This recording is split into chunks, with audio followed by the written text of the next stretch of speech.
live! Long live! Long live! SDRC long live! Long live! Long live! SDRC long live! Long live! Long live! बर' समाज जौगाथों! जौगाथों! जौगाथों! बर' समाज जौगाथों! जौगाथों! जौगाथों! बर' समाज जौगाथों! जौगाथों! जौगाथों! जय बर' हारिनि! जय! दिनै थारैनो जों मोनसे रंजाथाव सान होननानै बुंनांगोन बर' समाज बा बर' हारिनि थाखाय बारग' एनडिबिआ थांनाय 2023 मायथाइनि आगस्ट दाननिफ्राय मोनसे थांखि लानानै जों खामानि मावबाय थादोंमोन जाय थांखिखौ जोङो लादोंमोन जोंनि बिर जोहोलाव मुंख्लंफोरनि जिउ बावनायनि सायाव बिथांमोना जिउ बावदोंमोन हारिया बुहुमनि बिखायाव अरायसम थांनानै थाथों जोंनि समाजा बुहुमनि बिखायाव अरायसम गोरा गोख्रोङै थांनानै थाथों जोंनि लाइमोनफोरा जेब्लाबो जौगालांथों फरायनायनि फारसे जोंनि आबादारिफोरा जेब्लाबो गोजौ थाखोनि आबाद खालामलांनो हाथों जोंनि बेफार फालांगि खालामग्रा सुबुंफोरा गोजौ थाखोनि बेफारि महरै सिनाय मोनजाथों बेबायदि गोबांथार थांखिखौ लानानै जोंनि लोगोफोरा गावनि बेसेन गोसा जिउखौ बे एनडिबिनि 34 गारबोनाय मोनसे गिख्रंथाव हाथियारनि जारिमिनाव गावखौ बावसोमलांदों आरो बे बावसोमलांनाय मुंख्लंफोरखौ बिथा खालामनानै बारग' एनडिबि अर्थात इउनाइटेड फराम अफ एक्स एनडिबि सिसिबाया बर' समाजफोरखौ लिंनानै मोनसे ओनसोलाव 30टा 40टा बर' गामिफोरनो लाइजाम होनानै जोङो बे समाजनि मेलेमजिबि सुबुंफोरजों जों सावरायबोदोंमोन आरो सावरायनानै जों मोनसे हिद्धान्तआव फैदोंमोन जोंनि गासै बिथिङाव जौगाखांनायखौ लाबोनो जोंनि गाज्रिफोरखौ नागारनानै मोजां लामाजों ससाइटि बा हारिखौ समाजखौ दैदेनलांनायनि मोनसे थांखियाव फैनो जोङो सावरायदोंमोन आरो हैदिनखालि जोङो society development and reformation committee होननानै जोङो जेरावबो दानानै लादोंमोन थिग बेबायदिनो जोङो जोंनि दावहारु लोगोफोरनि जोंनि बारग' एनडिबिनि मेंनो रोङै माखासे जोंनि लोगोफोरनि मावख्रुबनायाव जोङो उदालगुरि जिल्लायाव गासै 16टा कमिटि जों दानानै लानो हादोंमोन आरो बे कमिटिखौ जों दाखांनायनि उनाव जों मोनसेल' बाथ्रा बुंबोदोंमोन जे नोंथांमोननि आन्डाराव नोंथांमोननि एरियायाव मबे मबे समाज बेरेखा खामानिफोर दङ बहा बहा इलिगेलै जुमाय गोजा फानो बहा बहा गथ'फोरा बबे जायगाफोराव ड्राग्स लायो गान्जा सोबो बबे गामिफोरा दिनै जौ सावनानै फानदों बबे सकफोराव दिनै इलिगेलै जुमाय गोजा फानदों जायहा गभर्नमेन्ट लाइसेन्स गैया सोर बायदि सुबुङा दिनै ड्राग्सनि फालांगि खालामदों आरो बबे गामियाव माबायदि दिनै ड्राग्स लाग्राफोर दङ बा गान्जा सोबग्रा गथ'फोर दङ बिनि सायाव नोंथांमोना नायबिजिर आरो रिपर्ट कालेक्ट खालाम आरो बेबायदि सम फैगोन जाय समाव जोङो नोंथांमोनखौ खौसेयै लिंथुमनानै जोङो सावरायगोन आरो बे जेंनाफोरखौ जोङो गुवारै सावरायनानै माखासे थांखिफोरखौ लानानै जोंनि बर' समाजफोराव जों हरगोन होननानै जोङो बुंनानै गारबोनाय जादोंमोन आरो थिग बेबायदिनो दिनै 2024 जानुवारि अर्थात गोदान बोसोरनि बे गोदान दानावनो जोङो गथायसे जानो हादों society development and reformation committee जों जायखौ दानानै गारबोदोंमोन 40टा 30टा बर' गामिखौ लानानै अर्थात बे 40टा 30टा बर' गामिनि मेलेमजिबि सुबुंफोरा दे नोंथाङा थांदो एसडिआरसिनि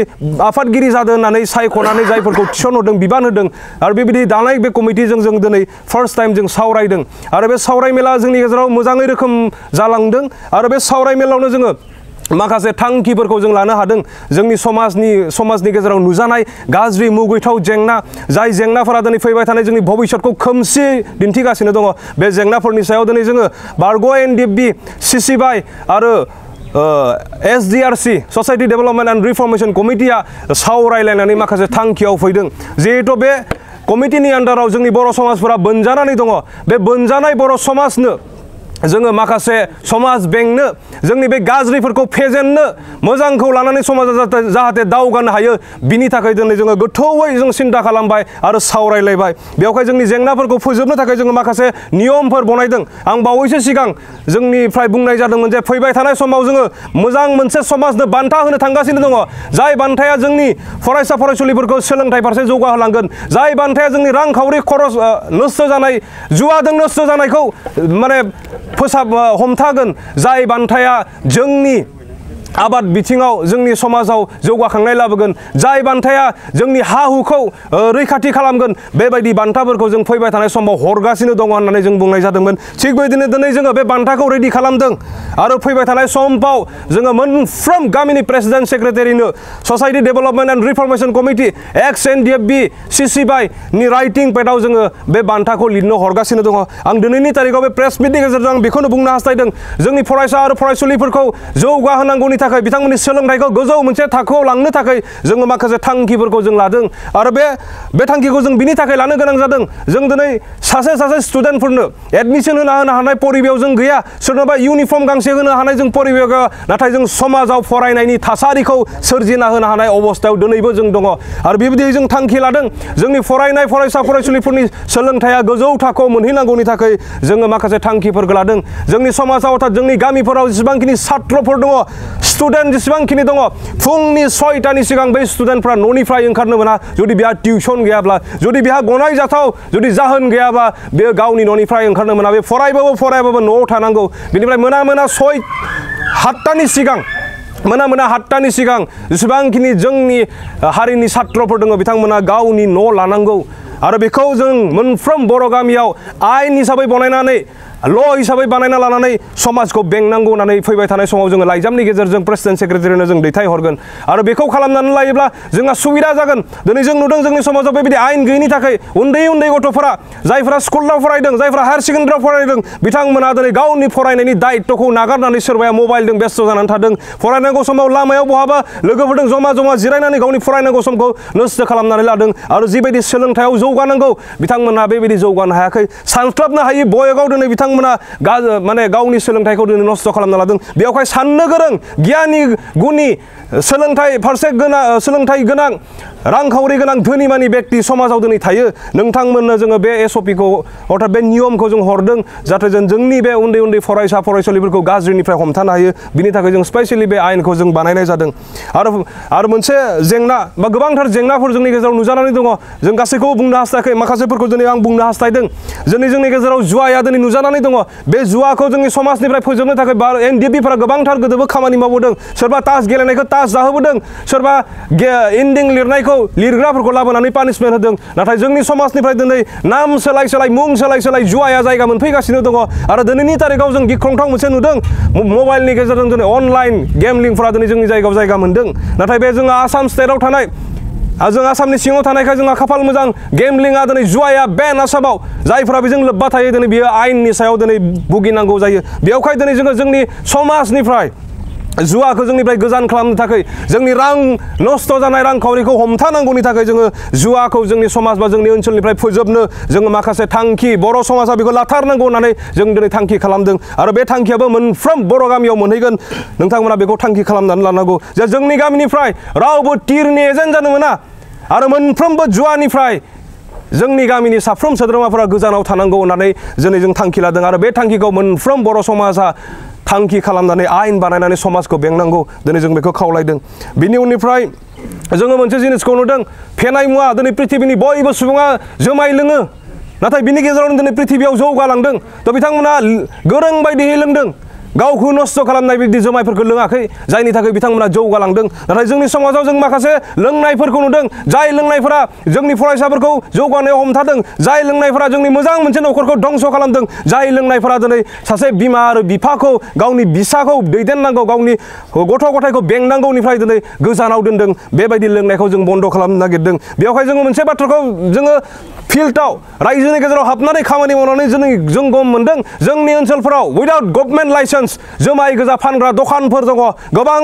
सकफोराव दिनै बेबायदि आड्डा मारिग्रा जुमायनि जायगाफोरा दिनै दङ बेवहाय दिनै जोङो बुजि मोनदों जाय सकफोराव दिनै जाय व्यक्तिफोरा दिनै जुमाय गोजा फानबाय थादों गभर्नमेन्टनि लाइसेन्स गैयालाफानो बै व्यक्तिफोरा खिन्थु मोनसे समाजनि व्यक्ति मोनसे समाजनि सोद्रोमा बेवहाय बे आयेनखौ जों हरनो नागिरदों मोनफ्रोम गामियाव जे जोंनि गामिनिफ्राय रावबो उइदाउट गभर्नमेन्ट लाइसेन्स जुमाय गोजा फाननो मोननाय नङा आरो जेसेबांखिनि जुमाय सावनानै फानग्रा बर' गामिफोर दङ जों अननानै नोंथांमोनखौबो खावलायदों नोंथांमोना बे जुमाय सावनानै फाननाय ट्रेडिसनखौ बे आखुथायखौ नोंथांमोना बन्द' खालामनांगौ मानो होननानै बुङोब्ला दिनै बेजों नोंथाङा एसे एनै सोलिनो हागौ खिन्थु नोंनि जुमायखौ जायफोरा लोंदों बिथांमोना दिनै न'खराव असान्ति जाहैदों जाय व्यक्तिया दिनै नोंनियाव जौ लोंफैदों बिथांहा न'खर दङ गथ' गथाय दङ बे बाव गोमालांदों 500 टाकानि जुदि हाजिरा मावदोंबा न'खराव दिनै आलु सेरसे दालि सेरसे लाना थांनांगौनि बादै नोंथांनाव जुमाय फेना थांनानै बिथाङा दिनै न'खराव जेबो हैनो हाया बेबायदि अबस्था जादों आरो नोंथांनि जौ सावनायखौ लोंनानै बैनि गथ'फोरा दिनै फरायनायाव हाम्पार मोनदों नोंगौ नोङो थिग सोलिनो हादों नोंनि न'खरा सोलिदों खिन्थु गुबुननि न'खरा दिनै असान्ति जादों बेवहाय अननानै खावलायदों गोबां बर' गामिफोर दङ जाय गामिफोरा दिनैनि दिनाव जुमाय सावालाफानो थांनानै दङ थ' नोंथांमोनाबो दिनै बेबायदि थांखिफोरखौ ला समाजखौ जौगाहोलांनायनि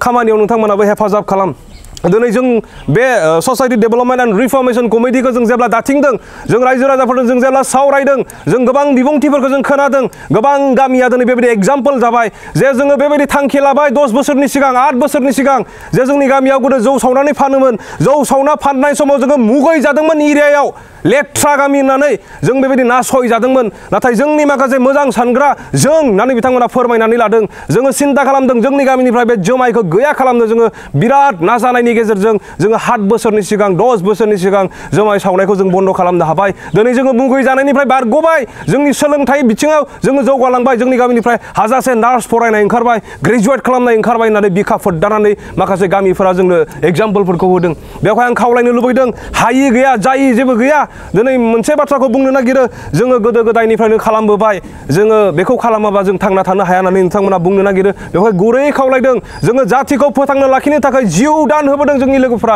बिथांमोनखौबो सिन्ता खालामनानै नोंथांमोना बेबायदि जौ सावनानै फाननायखौ बन्द खालामनांगौ जोङो गोनां जायोबा समा थोनोब्ला नोंथांमोननि खाथियाव थांनानै जों रायलायहैगोन दिनै जौ सावनानै फाना लाबानो मैगं बेफार खालामनाबो थांना थानो हायो बहाबा बाजारफोराव दिनै गय दखानफोरखौ होनानै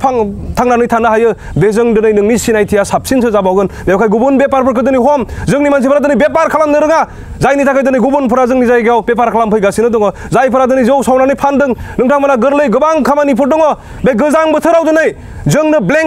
तुसक बनायनो जोंनो लेब बनायनो दिनै गुबुन हादोरनिफ्राय फैनानै जोंनि जायगायाव दिनै लेबफोरखौ बानायना होफैदों खामानिफोरा दिनै एभेलेबेल दङ जुमाय सावना फाना लाफानो जों बेफोरबायदि खामानिफोरखौ जुदि मावोब्ला दिनै तुसक गांसेनि दामा 1000-1500नि खम मोना गान्दु मोनसेनि दामा दिनै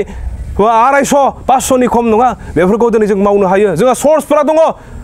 सोमलि बिबार बारनाय टाइमाव सोमलि फिथाइ थायनाय टाइमाव बेखौ हानना लानानै नोङो बुथुमना दोनोबा बेबो नोंनि केपिटेल जायो बेवहाय गोबांथार मोजां खामानिफोर दङ जाय खामानिखौ नोंथाङा जुदि मावोब्ला नोंथांनि गथ'फोरा बिखा फोद्दानानै बिमा बिफानि सिनायथिखौ होनानै लानो हागोन नाथाय जायफोरा जौ सावनानै फानदों नोंथांमोना सोलिगासिनो दङ नोंथांमोननि गथ'फोरा नोंथांमोननि सिनायथिखौ होनो दिनै खिन्थु लाजिनानै दङ आरो बे नोंथांमोन मावनाय खामानिया दिनै समाजाव गनायजाथाव नङा बेवहाय जों नोंथांमोननि बेरेखा नङा जों जिहेतु समाजा हारिया बुहुमाव थांना थानांगौनि थाखाय जों जारिमिन सोरजिबोदों बेवहाय अननानै नोंथांमोना सिन्ता खालामफाफिनगोन जों 100 बोसोर जाबाय जुमाय सावनानै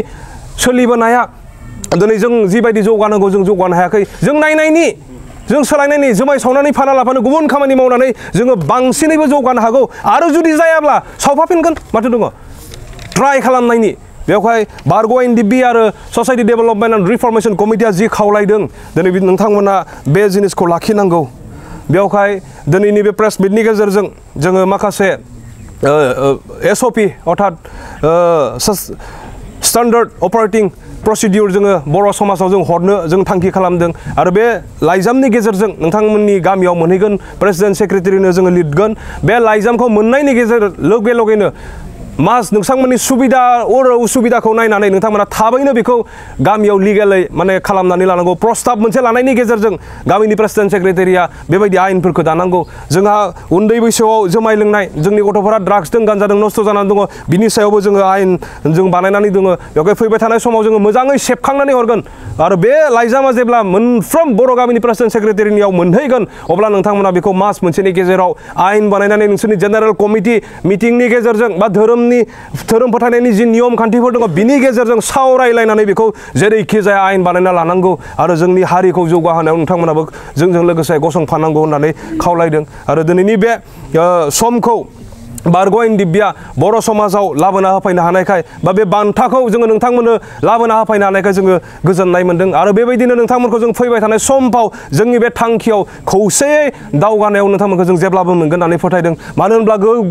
मोनसे गिदिर जारिमिन नोंथांमोना जोंनि गेजेराव बारलांहोखाबाय जाय समाव गिख्रंथाव मोनसे हाथियारनि संग्रामखौ एनडिबिआ खालामदोंमोन बे समाव दिनै बर' समाजा जोंखौ सहाय खालामनो नागाराखै दिनैनि तारिखाव जोंजों रायलायोबा जोंजों जिरायफायोबा जोंजों सावरायोबा जोंनि थांखियाव खारफायोबा दिनै गिनो गोनां जेबो गैया गिथावना समावनो जाय समाव जोंखौ सहाय खालामोबा जेल जानांगौ जायो जाय समाव जोंखौ सहाय खालामोबा गावथार जानोबो गोनां जादों बेबायदि समाव दिनै बर' समाजा जोंखौ सहाय खालामनो नागाराखै नाथाय दिनै मोजां सम फैबाय जोंनि गेजेराव जों डिसबेन्ड जाखांनायनि उनाव